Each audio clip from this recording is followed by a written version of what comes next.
Oy, Maria, magandang umaga sa'yo. Magandang umaga din sa'yo, Martha. Teka, ano yung naamoy ko na parang... Hi, plastic na naman. Kiaga-aga ay nagsusunog na naman sila ng plastic.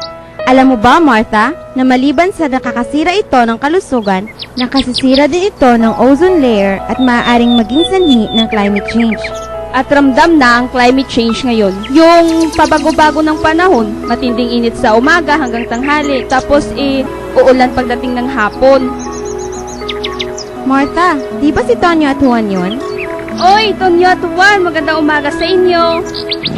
Pero bisyo talaga yung pagtutroso na yan. Bukod sa maingay na, unti-unti pang nakakalbo ang kabundukan.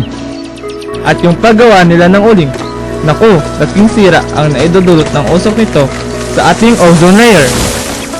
Kaya dapat, para maiwasan natin ang paglala ng climate change na yan, dapat tayo ay kumilos na. Huwag tayong magsunog ng plastic, i-recycle natin, mapagpapakinabangan pa. At sa bawat punong puputulin ay palitan natin ng bagong puno. Makakaiwas pa tayo sa landslide at baha. Tama ka dyan, Maria. Yan ang ating gagawin. Uy, sila Tanya, Jeff at Sophia. Nandyan, nakasakay ng tricycle. Naku naman, kilapit-lapit na ng bahay niyong tatlo, sumasakay pa kayo ng tricycle? Bakit? Anong problema?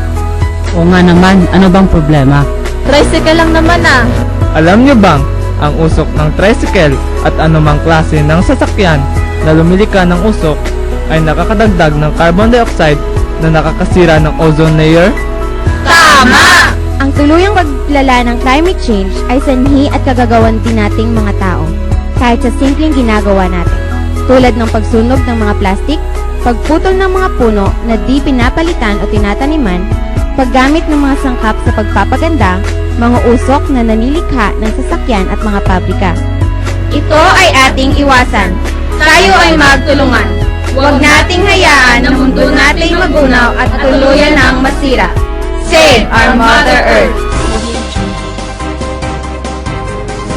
This reminder was brought to you by the BSF students of the College of Fisheries and Aquatic Sciences and this station.